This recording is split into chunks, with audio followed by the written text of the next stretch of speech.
देवाची ये द्वारी कीर्तनाची वारी।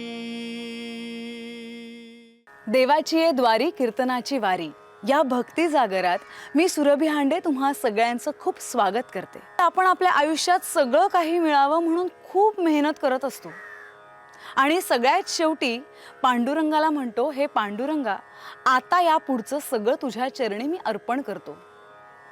पण नाही, ती भक्ती त्या वेळेपेक्षा आत्तापासून जर आपण करत राहिलो, त्या भक्तीत जर आपण आत्तापासून विलीन झालो, तर त्या भक्तीला आणि त्या पांडुरंगाला अजून जास्त महत्त्व आहे असं मी म्हणेन।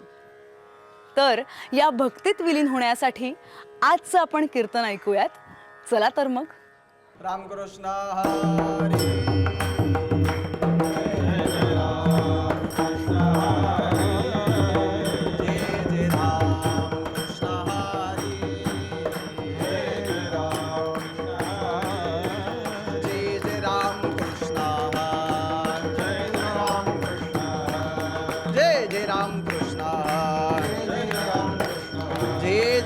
कृष्ण हरि राम, जय जय राम कृष्ण हरि राम, जय जय राम कृष्ण हरि राम, जय जय राम कृष्ण हरि राम राम, जय जय राम कृष्ण हरि राम, जय जय राम कृष्ण हरि राम, जय जय राम कृष्ण हरि राम।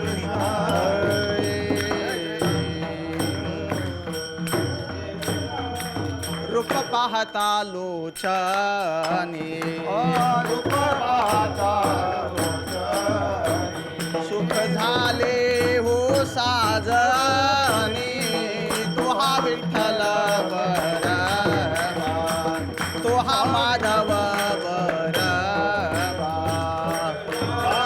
हो साजनी, तो हा विठ्ठल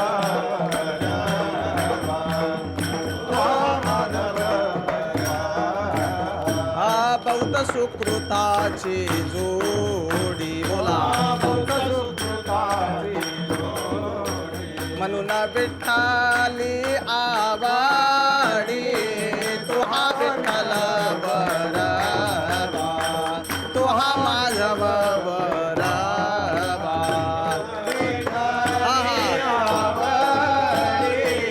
तो हा विठ्ठल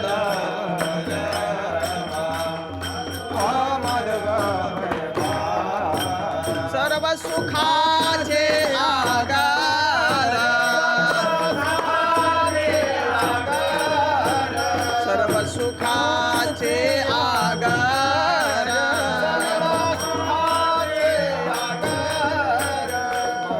तुहा देवी बारा, तुहा विठ्ठल बरवा, तुहा माधव बरवा,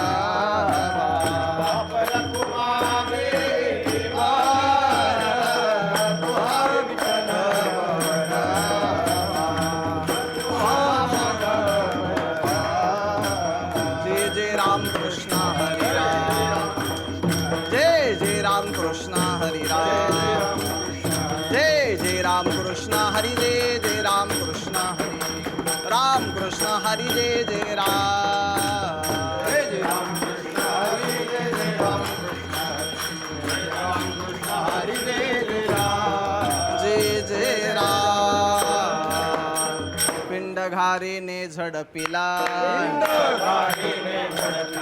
अंजनीने तो सेविला, अंजनीने तो सेविला, अंजनीने तो सेविला, अंजनीने तो सेविला, अंजनीने तो सेविला, अंजनीने तो सेविला, अंजनीच्या तपासाठी, अंजनीच्या तपासाठी, महारुद्र आले पोटी, महारुद्र आले पोटी, महारुद्र आले पोटी, महारुद्र आले पोटी, महारुद्र आले पोटी, महारुद्र आले पोटी। चैत्र शुद्ध पौर्णिमेसी, सूर्य उदय समयासी, सूर्योदय समयासी, सूर्योदय समयासी, सूर्योदय समयासी, सूर्योदय समयासी, सूर्योदय समयासी, अंजनीच्या तपासाठी, अंजनीच्या तपासाठी, महारुद्र आले पोटी, महारुद्र आले पोटी, महारुद्र आले पोटी,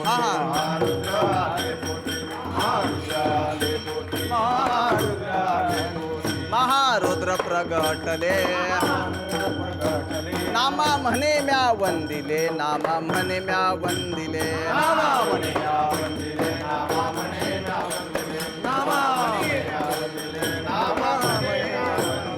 अंजनीच्या तपासाठी महारुद्र आले पोटी महारुद्र आले पोटी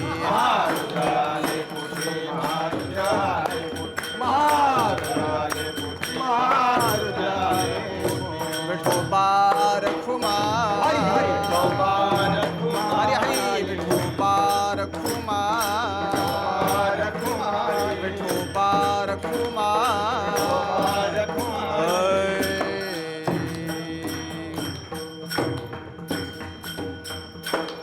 पिंड घारीने झडपिला पिंड घारीने झडपिला पिंड घारीने झडपिला पिंड घारीने झडपिला पिंड घारीने झडपिला पिंड घारीने झडपिला पिंड घारीने झडपिला पिंड घारीने झडपिला अंजनीने तो सेविला अंजनीने तो सेविला अंजनीच्या तपासाठी अंजनीच्या तपासाठी अंजनीच्या तपासाठी अंजनीच्या तपासाठी अंजनीने तो सेविला अंजनीने तो सेविला अंजनीच्या तपासाठी अंजनीच्या तपासाठी अंजनीच्या तपासाठी अंजनीच्या तपासाठी महारुद्र आले मोठी महारुद्र आले मोठी अंजनीच्या तपासाठी अंजनीच्या तपासाठी अंजनीच्या तपासाठी अंजनीच्या तपासाठी चला विठ्ठला विठ्ठला विठ्ठला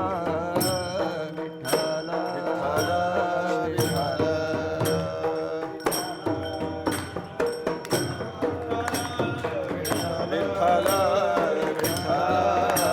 टाळी वाजवा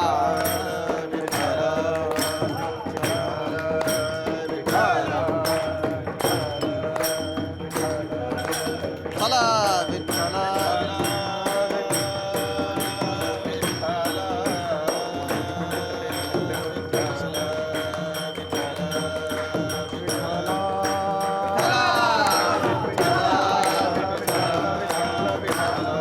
कुंडाली कवरदेव हरी विठ्ठल श्री ज्ञानदेव पंढरीनाथ भगवान माऊली ज्ञानेश्वर भगवान चला विठ्ठला विठ्ठला विठ्ठला पिंड घारीने झडपिला अंजनीने तो सेविला अंजनीच्या तपासाठी महारुद्र अलिपुटी पांडुरंगा करू प्रथम नमन तो सरे चरण संताचे या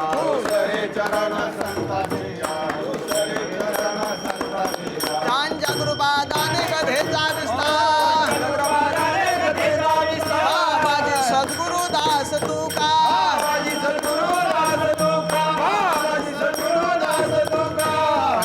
गुरु प्रथम नमन दुसरे चरण संताचे त्यांच्या कृपादाने कधीचा विस्तार बाबाजी सद्गुरु दास तुका जय यांची केली आसमान वय सगळ विद्यांचे अधिकरण तेच बंधुसरे जन श्री गुरूंचे ते नमस्कारो आता शरण शरण हनुमंता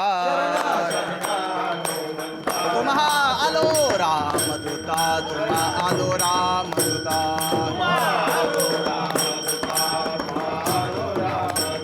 मस्तक हे पायावरी यावर करी संताच्या यावर करी संताच्या यावर करी संताच्या पिंड घारीने झडपिला अंजनीने तो सेविला अंजनीच्या तपासाठी महारुद्र अलेपोटी प्रस्तुत प्रसंगी प्राप्तस्थळी सेवेसाठी घेतलेले अभंग पंढरपूर निवासी असणारे पांडुरंगाचे लाडके भक्त नामधारक देवाची जवळीक साधणारे नामदेव महाराज यांचा 4 चरणाचा उत्कृष्ट असा हनुमान जन्माचा अभंग सेवेसाठी घेतला आहे. विठ्ठल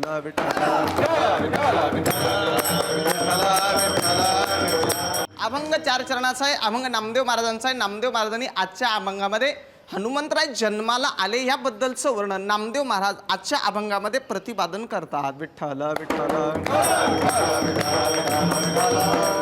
आज चैत्र शुद्ध पौर्णिमा म्हणजे सूर्य उदयाच्या वेळेला हनुमान जन्माला आले, मारुती जन्माला आले तो दिवस आजचा म्हणजे हनुमान जयंती म्हणून आपण महाराष्ट्रामध्ये किंवा भारतामध्ये अख्ख्या राष्ट्रभर आपण जी साजरी करतो संप्रदायामध्ये ती हनुमान जयंती आज आहे. त्या निमित्तानं आज सेवेसाठी घेतलेला अभंग. विठ्ठल देवाची जयंती होते, संताची पुण्यतिथी होत्या आणि तुमचं आमचं श्राद्ध होतं तेही मुलगं चांगलं असलं तर नाही का. नाही तर 10वा 13वा महिना आणि श्राद्ध एकाच दिवशी. विठ्ठल देवाला जन्माला आणावं लागला. मला वाटतं संत स्वतः आल्या आणि आपल्याला आणून घालावं लागला. देवाला अनिला रूपाबळे करुणी खळे हरिदासी संत महात्मे ब्रह्ममूर्ती संत जगी अवतरल्या उद्धरया आले दीनजना किंवा येथे उपकारासाठी आले घर ज्या वैकुंठ्या. आपलं कशासाठी आलो तर आगाकर्मी जे उरावे तै सुख दुःखी फळावे तया ते भोगावया यावे देहा एका. विठ्ठल सोपा एक दृष्टांत सांगतो ना अभंगाकडे वळतो. मला एक सांगा, आपण सगळे प्रवासाला निघालो, प्रवासी माणसात आपण मृत्यू लोकांमध्ये प्रवास करतो, पण यामध्ये मला एक सांगा, आपण रेल्वेच्या प्रवासाला जर निघालो तर रेल्वेचा प्रवास करताना आपण रेल्वेचं तिकीट कधी काढतो? गाडीत बसल्यावर नाही, गाडी पाहिल्यावर, गाडीत बसायच्या अगोदर. चला, तुम्ही बसचा प्रवास केला असेल तर बसच्या तिकिटाचे पैसे कधी दिले?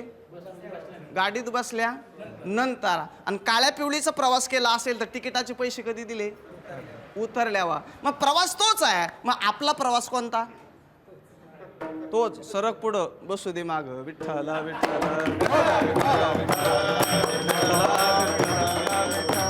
जाऊ द्या, वेगळा विषय मांडण्यापेक्षा मला एकच सांगायचं की हनुमंतराय जन्माला आले याचं कारण वारकरी संप्रदायामध्ये मला वाटतं एक प्रकरण आहे नाही का.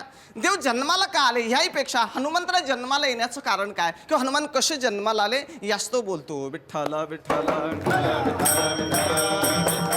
अयोध्येचा राजा दशरथ राजा मला वाटतं एक दिवस झोपला आणि त्याला स्वप्न पडला. स्वप्नामध्ये 3 निरपराध जीवांची हत्या घडली. वशिष्ठाला विचारलं काय करू? वशिष्ठानं सांगितलं जंगलात जा आणि 3 निरपराध जीवांची हत्या करा. म्हणून शिकारीसाठी राजा निघाला, पण एकही स्वापद मिळाला नाही. श्रावण बाळ स्वतःच्या माता पित्याला घेऊन निघाला होता तीर्थयात्रेला, पण झऱ्यावर पाणी आणण्यासाठी गेला. बुडबुड आवाज आला. आवाजाच्या दिशेने बाण मारला, श्रावणाच्या छातीत लागला. श्रावण धरणीला पडला. आई ग मेलो असे शब्द उच्चारल्यानंतर राजा जवळ आला. लक्षात आला आपल्याकडून हत्या घडली. दशरथ राजाला श्रावणानं सांगितलं एवढा कमंडलू आणि झारी माझ्या आईला आणि बापाला नेऊन दे आणि मी गेल्याची बातमी ते पाणी पित नाही तोपर्यंत सांगू नको. विठ्ठल राजा कमंडलू झारी घेऊन गेला. आईच्या हातात दिला. आईने विचारला बाळा वेळ लागला रे, कारण बोलला तर राजाचा आवाज ओळखला जाईल. राजांना बोलला नाही.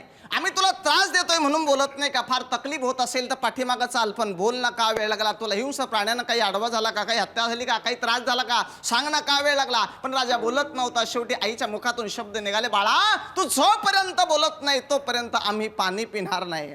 दशरथ राजाच्या लक्षात आलं आपल्या बोलण्यानं जर हे पाणी पिणार असेल तर मला वाटतं आपण बोलायला हरकत नाही. मी तुमचा श्रावण नाही कथा सांगितली, माझ्याकडून बागला हत्या लागला आणि आईने सांगितलं राजा अरे तुझं नाव ऐकून होतो, तुझी कीर्ती ऐकून होतो, पण मला वाटतं जसं नाव आणि कीर्ती तसा तू नाही. एकुलता एक बाळ आमच्यापासून हिरावून घेतला ना तर जा म्हटले, ज्या दिशेने आमचा बाळ गेला त्या दिशेने आम्ही जातो, पण तुलाही पुत्र वियोगानं मरावं लागेल. विठ्ठल विठ्ठल. शाप मिळाला होता राजाला, एकही मुलगं नव्हतं तेव्हा. राजाला मनात एक आनंद झाला, अरे पुत्र वियोगाने जर आपण मरणार आहे तर आपल्याला मुलं होणार आहे. एका गोष्टीनं दुःखही झाला, पण राजानं अंतविधी उरकला. ब्रह्महत्येचं पातक जाण्यासाठी राजानं मोठा यज्ञ केला. जिथं ब्रह्महत्या घडते तिथं पर्जन्य पाऊस पडत नाही. मला वाटतं दैत्यगुरु शुक्राचार्य लावून धरला होता, म्हणून देव दानवांचं युद्ध झाला. या युद्धामध्ये दशरथ राजाला मदतीसाठी बोलवलं. राजानं रथ जुंपला आणि युद्धाला निघाले. कैकई दशरथ राजा बरोबर युद्धासाठी निघाली. या राजानं रथ उभा केला. मी काही गेटापिंड्या समुद्र चौपाटी फिरायला नाही निघालो. म्हटलं मग मी कुठे चाललो? युद्धाला चला. युद्धाला शास्त्र नियम असा आहे, पत्नीला घेऊन जाणं यथा योग्य नाही. पण कैकईने सांगितलं तुम्ही युद्धाला जा, नाही ते फिरायला जा. मला तुमच्या बरोबर यायचं म्हणजे यायचं. श्रीहट्ट राजाला पुरवावं लागला आणि दशरथ राजा कैकेयीला युद्धाला बरोबर घेऊन गेला. विठ्ठल विठ्ठल. अरे युद्ध चालू झालं, एक बाजू पडली, चाक तुटला, आक मोडलं. मला वाटतं राजा खजील झाला. कैकेयी खाली उतरली, स्वतःच्या बाहुबलावर रथ उचलून धरला, पात्यातून बाण काढला, राजाला फुरण आला आणि राजा विजयी झाला. देवाने पुष्पवृष्टी केली. म्हटले दशरथ राजामुळे आपल्याला विजय मिळाला. पण काही देवांनी शंका खाल्ल्या, दशरथ राजामुळे विजय आपल्याला मिळाला, पण दशरथ राजा विजयी झाला कोणामुळे? कैकेयीमुळे. कैकेयी पतिव्रता होती, धर्मनिष्ठा होती, पतीशी निगडीत होती. जे कैकेयीने केलं ना ते अजून कुण्या कैकेयीनं केलं नाही. पण तरी उभ्या महाराष्ट्रामध्ये कुण्या स्त्रीचं, कुण्या बाईचं, कुण्या मुलीचं नाव मला कैकेयी सापडत नाही. विठ्ठल विठ्ठल. त्याचं कारण मी कधी आलो तर सांगेल. चला जाऊ द्या. त्यावेळेस राजानं कैकेयीला सांगितलं, तिनं सांगितलं वेळ येईल तेव्हा मागेल. राजा विजयी झाला पण निघाला परत, आणि परत निघाल्यानंतर राजा नाराज होता. मला एक सांगा, विजय प्राप्त झाल्यावर माणसाला आनंद व्हायला पाहिजे का दुःख? आनंद व्हायला पाहिजे. विठ्ठल विठ्ठल. अरे राजा विजयी झाला पण पोटी संततीने म्हणून खंत व्यक्त केली. अरे पुत्रहीन राज्य सर्व दुःखाय कल्पते. काका मला सांगा, ज्याला मुलं नाही ती माणसं सुखी का दुःखी? तुम्हाला विचारतो मी, ज्याला मुलं नाही ती सुखी का दुःखी? दुःखी आहे. आणि ज्याला 2-4 आहे ती? तुम्ही विचार करा. विठ्ठल विठ्ठल.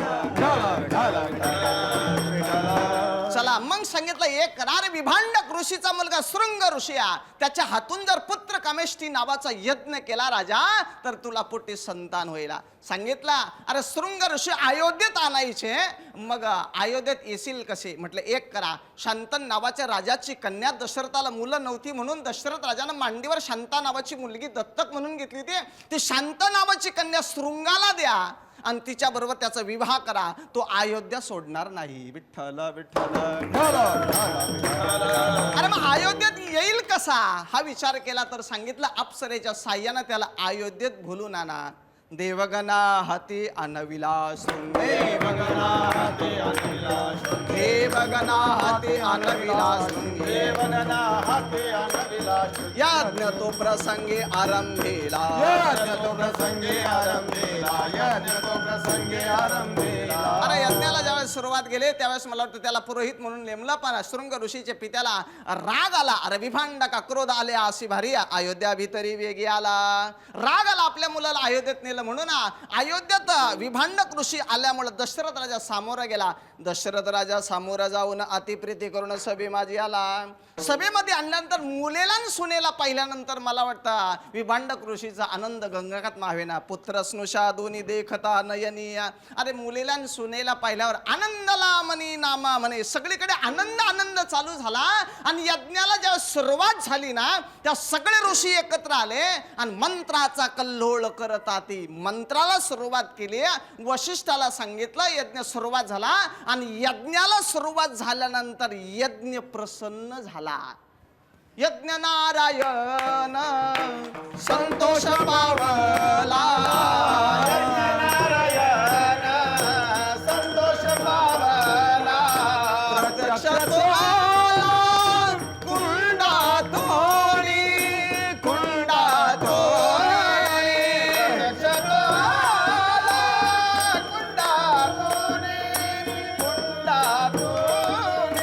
यज्ञ नारायण संतोष पावला, यज्ञ नारायण संतोष पावला.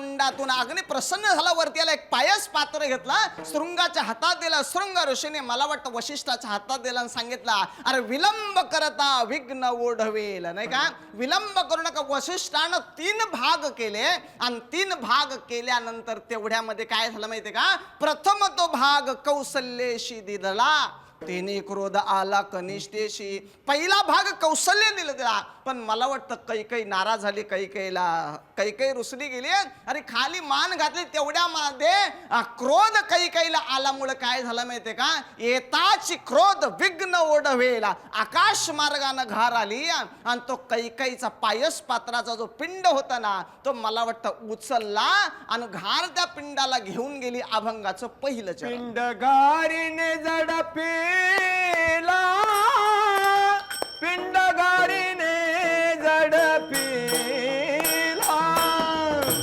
पिंड गारीने झडपेला,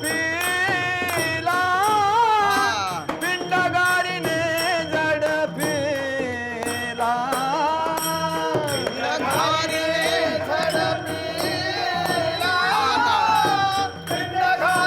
ताली वाजवा.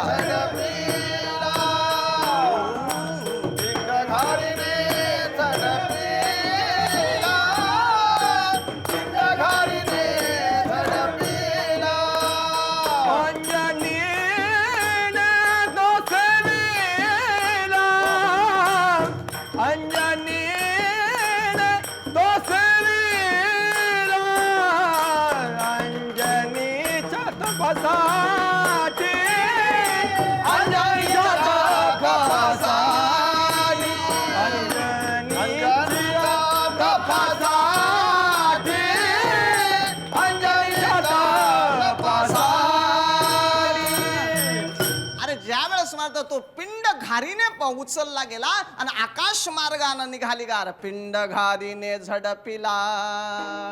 इकडे वशिष्ठानं पुन्हा एक विचार केला. राजा दशरथानं मला वाटतं पुन्हा अर्धा भाग तयार केला आणि कौशल्यला दिला. आता पुढे कथा नाही, पण मला वाटतं पिंड घारीने नेलेला पिंडाचा मला वाटतं काय झालं माहिती का, ऋषमुख पर्वत अंजनी तप करिया. ऋषमुख पर्वतावर अंजनी माता तप करत होत्या आणि तपाची अंते शिव झाला प्रसन्न. मागे वरदान काय इच्छा, मागे वरदान काय देया, मागे वरदान काय देता, तपाची अंते शिव झाला प्रसन्न, अंती शिव झाला प्रसन्न, तपाची अंते शिव झाला प्रसन्न, तपाची अंती शिव झाला प्रसन्न. मागे वरदान काय इच्छा, मागे वरदान काय इच्छा, मागे वरदान काय इच्छा. अरे ऋषमुख पर्वतावर अंजनी माता तप करत होती ना, त्यावेळेस काय भगवान परमात्म्याचं भगवान शिवाची आराधना करत असताना अरे तपाची अंती शिव झाला प्रसन्न. मागे वरदान काय इच्छा. ज्यावेळेस काय इच्छा म्हटल्यानंतर त्या अंजनी मातेनं त्या भगवान परमात्म्याकडे मागितला. अरे एरी म्हणे तुझ भाव ऐसा पुत्र, अरे तुझ्यासारखा प्रतापी काय गुणी ज्ञानी उत्तम पवित्र असा पुत्र मला निर्माण व्हावा, जन्माला यावा अशी अपेक्षा अंजनी मातेनं प्रकट केली ना. त्यावेळेस भगवान शिवानं सांगितलं, ऋषमुख पर्वतावर ज्यावेळेस तू तपश्चर्या करत बसेल ना, त्यास वायू देव येऊन देईल प्रसाद. तुझ्या हातामध्ये जो प्रसाद देईल ना तो प्राशन करा. मग घारीचा जो पिंड होता तो वायूने घारीच्या पायातून आसडून घेतला, अंजनी मातेच्या उंजळीत टाकला. अंजनीने तो सेविला, अंजनीने तो प्राशन केला. ती तपश्चर्या फळाला आली आणि त्या अंजनीच्या तपासाठी महारुद्रानं जन्म अवतार धारण अंजनीच्या पोटी घेतला. अभंगाचं दुसरं चरण. अंजनीचा तपासाठी, अंजनीचा तपासाठी, अंजनीचा तपासाठी, अंजनीचा तपासाठी,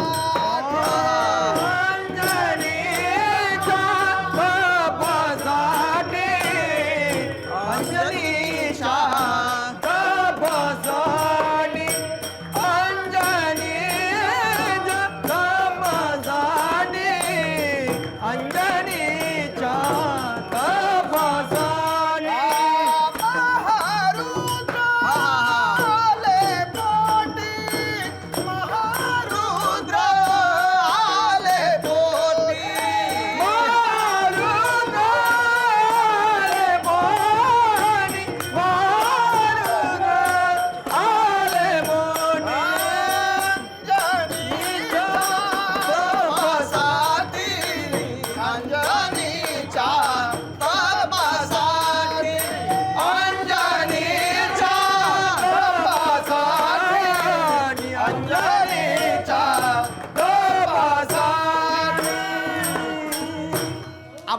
दुसऱ्या चरणात म्हणतात अंजनीच्या तपासाठी महारुद्र आले पोटी. अंजनी मातेचं केलेलं तप हे फळाला आलं आणि भगवान शिवाने विचार केला, मला वाटतं आपल्यासारखा दुसरा वीर प्रतापी मला वाटतं दुसरं कोणी नाही, आपल्यालाच हिच्या उदरामध्ये जन्म घ्यावा लागेल.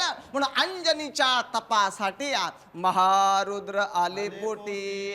त्या भगवान शिवानं अंजनीच्या उदरामध्ये अवतार जन्म घेण्याचा विचार केला आणि बरोबर मला वाटतं तो दिवस उगला कोणता, चैत्र महिन्यातील शुद्ध पौर्णिमा होती ना, त्या दिवशी तो भगवान परमात्मा अंजनीच्या उदरामधून मला वाटतं बाहेर जन्माला आला. त्या तिथीचं वर्णन नामदेव महाराज करतात अभंगाचं 3रं चरण. चैत्र शुद्ध पौर्णिमेसी चैत्र शुद्ध पौर्णिमेसी चैत्र शुद्ध पौर्णिमेसी चैत्र शुद्ध पौर्णिमेसी सूर्योदय समयासी सूर्योदय समयासी अंजनीच्या तपासाठी अंजनीच्या तपासाठी अभंगाच्या 3ऱ्या चरणात माझा चैत्र शुद्ध पौर्णिमेशी मला वाटतं आपला मराठी महिन्याचा मराठी दिवस, तो मराठी महिना आपल्या मराठी वर्षाला सुद्धा सुरुवात मला वाटतं चैत्रापासून होती नाही का. मग या चैत्र महिन्यामध्ये शुद्ध पौर्णिमा होती ना, अरे त्या दिवशी सूर्य उदय समयासी सूर्य उदयाला आलेली ती वेळ होती आणि त्या वेळेला मला वाटतं त्या तिथीला त्या पौर्णिमेला हनुमंतराय जन्माला आले, महारुद्र प्रगटले. नामा म्हणे म्या वंदिले बजरंगा बली की जय. हनुमंतरायाचा जन्म झाला. विठ्ठल विठ्ठल 9 मास होता ती झाली ती प्रसूत, दिव्य वायू सूत प्रगटाला, दिव्य वायू सूत प्रगटाला, दिव्य वायू सूत प्रगटाला, दिव्य वायू सूत. राम लक्ष्मण जानकी जय बोला हनुमान की. बोला लक्ष्मण जानकी जय बोला बोला बोला हा हा. राम लक्ष्मण जानकी जय बोला हनुमान की. राम लक्ष्मण जानकी बोला बोला हनुमान जय बोला हनुमान की, जय बोला हनुमान की. जय बोला हनुमान की जय बोला हनुमान की जय बोला हनुमान की, जय बोला हनुमान की. हा हा हा हा. राम लक्ष्मण जानकी जय बोला हनुमान की जय बोला हनुमान राम लक्ष्मण जानकी जय बोला हनुमान की राम लक्ष्मण जानकी जय बोला हनुमान की राम लक्ष्मण जानकी जय बोला हनुमान की राम लक्ष्मण जानकी जय बोला हनुमान की पवन पुत्र हनुमान की जय. महारुद्र असे जन्माला आले. नामदेव महाराज वंदन करतात आणि जन्माला आल्याबरोबर या हनुमंतानं मला वाटतं सूर्याला धरण्यासाठी निघाल्या. काहीतरी भूक लागली, खाण्याचं फळ आहे म्हणून धरण्यासाठी गेले, पण तिथेही मला वाटतं कथा बऱ्याच आहे. मला वाटतं पुन्हा धरल्यानंतर इंद्रानं हनुवटीवर वज्र मारलं म्हणूनही त्याला हनुमान म्हणतात. चला तिथूनही सगळे देव एकत्र आले, वरदान दिलं आणि पुन्हा तो पवन पुत्र तो हनुमान तो मारुती घेतला आणि अंजनीच्या जवळ आणून दिला. विठ्ठल विठ्ठल अखंड ब्रह्मचर्य तो पत्करणारे चिरंजीव असणारे मला वाटतं देवांमध्ये संतांमध्ये सगळ्यांमध्ये आणि एवढंच नाही भक्तीमध्ये सुद्धा श्रेष्ठ असणारे हनुमंतराय. आणि आमच्या संतांना सुद्धा मला वाटतं या हनुमंताला भक्तीच्या वाटा विचारल्या.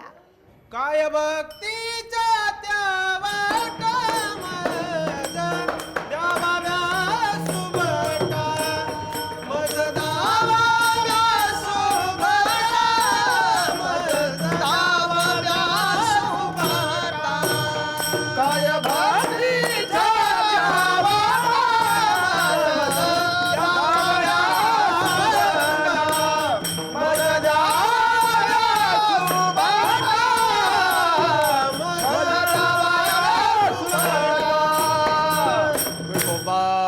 खुमार हरी विठोबा रखुमाई विठोबा रखुमाई विठोबा रखुमाई विठोबा रखुमाई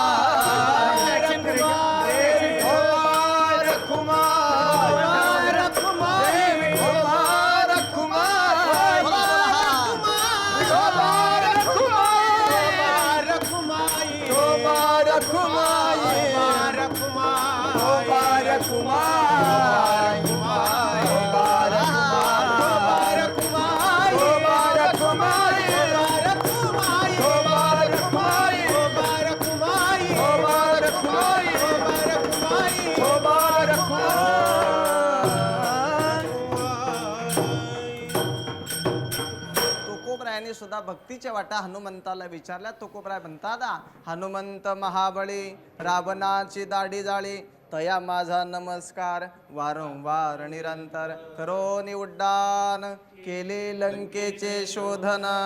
रामदास स्वामी तर म्हणतात, नाव मारुतीचे घ्यावे पुढे पाऊल टाकावे.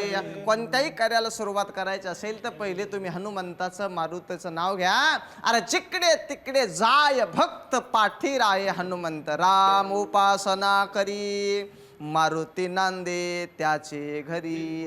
दास मने ऐशे करा सदा मारुती हृदय धरा. विठ्ठल विठ्ठल भगवान शिवानं प्रभूची सेवा करावी या म्हणून एकदम हलक्या हलक्या युनी पत्करली. अरे मला वाटतं हनुमंताला कुठं बंगला बांधावा लागला नाही. हनुमंताला मला वाटतं कुठं एवढी सेवा केली पण प्रभू रामचंद्र कधीच म्हटले नाही, हनुमंता हे 5,000 रुपये घे आणि 3 पीस शिवून आण तुला, नाही का. अरे काय म्हटलं, किती अखंड सेवा केली पण कधीच नाही बंगला नाही, अन्न नाही, वस्त्र नाही, निवारा याचा सुद्धा भार प्रभूवर पडू दिला नाही. अरे एवढंच नाही, शूरा निधीरा एकदम शूर आहे, वीर आहे, धीर आहे. स्वामी काजी पैसा दरा. अरे स्वामीच्या कार्याशी तत्पर असणारा एवढाच एक भक्त आहे, त्याचं नाव बजरंगबली, त्याचं नाव हनुमंत आहे. अरे आतापर्यंत ज्यांनी सेवा केली मला वाटतं विना मोबदल्याची सेवा कुणीच करत नाही. विठ्ठल विठ्ठल. अरे ज्यावेळेस एकच उदाहरण सांगतो आणि थांबतो. ज्यावेळेस लक्ष्मणाला मेघनाथाची शक्ती लागली त्या सुशन नावाच्या वैद्यानं सांगितलं द्रोणागिरीवरची जर वल्ली आणली ना तर म्हटले लक्ष्मण काय होईल, उठेल. त्यावेळेस विचार केला आणि ते द्रोणागिरी वल्ली आणायचं काम मला वाटतं प्रभू रामचंद्राने विचार केला कोण करेल, तर हनुमंताकडे नजर गेली प्रभू रामाची आणि जवळ आले. पण सुशन नावाच्या वैद्यानं सांगितलं प्रभू तुम्ही द्रोणागिरीवरची वल्ली आणाल पण नियम असा आहे दिवस उगण्याच्या आत आली पाहिजे तर लक्ष्मण उठेल. बरं प्रभू रामानं हनुमंताकडे बघितलं आणि सांगितलं हनुमंता नियम असा आहे 8 अशी आहे, अरे तू आणशील पण आणताना दिवस उगण्याच्या आत आला पाहिजे. बरं त्यावेळेस हनुमंतानं सांगितले प्रभू अहो काळजी करू नका, घाबरू नका, मी येत नाही ना तोपर्यंत दिवस उगवत नाही. काय काय सांगायचं होतं, दिवस उगण्याच्या आतच येईल असं न म्हणता मी येत नाही तोपर्यंत दिवस उगणार नाही, याला स्वामी निष्ठा म्हणतात. विठ्ठल विठ्ठल.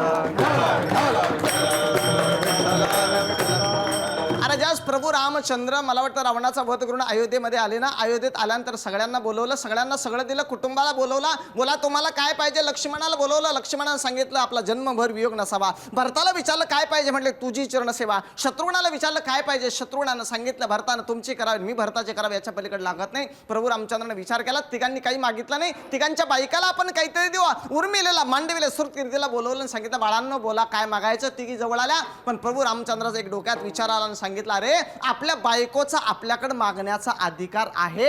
या सगळ्यांच्या समोर सीतेला आपल्याकडे काहीतरी मागायला सांगू, तिने जर आपल्याकडे मागितलं ना तिचा आपल्याकडे मागण्याचा अधिकार आहे. तिचा आदर्श घेऊन या तिघांच्या बायका आपल्याकडे काहीतरी मागतील. म्हणून सीतेला बोलवलं, सांगितलं बोल सीते काय पाहिजे. तिने सांगितलं प्रभू ज्यावेळेस आपण मनात होतो ना समोर सोन्याचा हरण पळाला, मी त्या हरणाची कातडी आणायचं तुम्हाला सांगितलं, माझं ऐकून तुम्ही धनुष्य घेऊन गेला, लपलेला रावण समोर आला आणि मला घेऊन गेला. रावणाच्या बंदीखान्यात मला राहावं लागलं. कशामुळं, तर फक्त चोळीसाठी मी हरणाचं कातड मागितलं म्हणून मला रावणाच्या बंदीखान्यात 6 महिने राहावं लागलं. तेव्हापासून मी ठरवलंय साडी चोळी फाटली तरी नवऱ्याकडे मागायची नाही. विठ्ठल विठ्ठल. आता एवढा दम आताच्या सीतेला नाही, न बोललेलं बरं नाही का.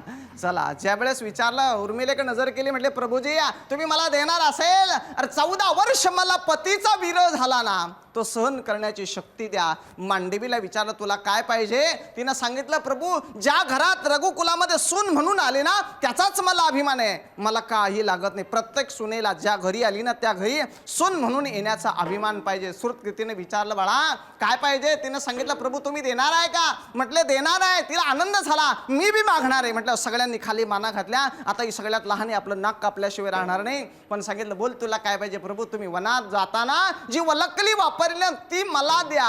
अरे याचा उपयोग काय, मी दर्शन घेईल, फायदा काय. शोकेश मध्ये ठेवल्यावर त्याच्याकडे बघितलं मला हे कळ जाईल का जीवनामध्ये भोगापेक्षा त्यागाला फार महत्व आहे. विठ्ठल विठ्ठल.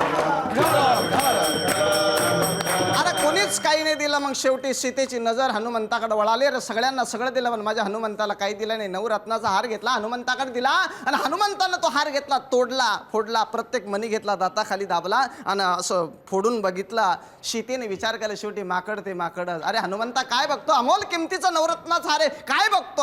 हनुमंतानं सांगितलं माई ज्यामध्ये राम नाही ना ती वस्तू मला लागत नाही. काय ज्यामध्ये राम नाही ना ती वस्तू लागत नाही. सीतेने सांगितलं अरे तुझ्यात तरी राम आहे का. असं म्हटल्यानंतर हनुमंताने स्वतःची छाती विदीर्ण केल्या आणि राम पंचायतन स्वतःच्या हृदयामध्ये दाखवली. असा भक्त आहे. विठ्ठल विठ्ठल. आणि असा हनुमंत जन्माला आजच्या दिवशी चैत्र शुद्ध पौर्णिमेचे सूर्य उदय समयासी महारुद्र प्रगटले नामा म्हणे म्या वंदिले.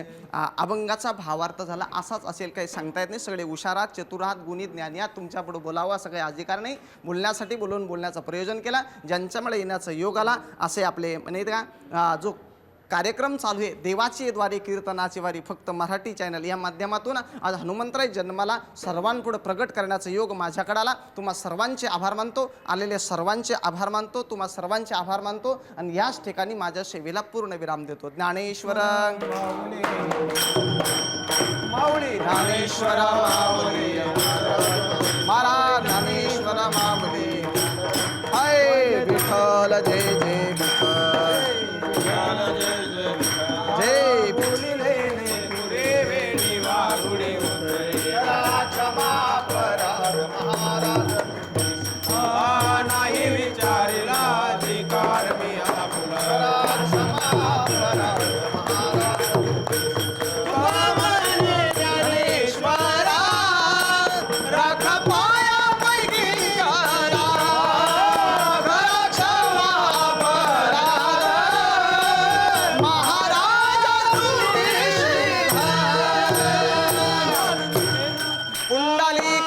हरि विठ्ठल श्री ज्ञानदेव पंढरीनाथ भगवान की माऊली ज्ञानेश्वर भगवान जगद्गुरु तुकाराम महाराज पवन सुत हनुमान